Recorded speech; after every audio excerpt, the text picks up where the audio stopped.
Hello friends, नमस्ते प्रणाम। तरह लोग कैसन बानी? सालू मिश्रा ऑफिशियल ब्लॉग से स्वागत करते हैं।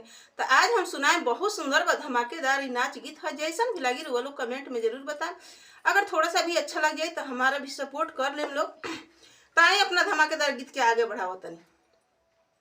अरे कहाँ बितावला ना की रतिया, कहाँ बितावला ना, कहाँ बिता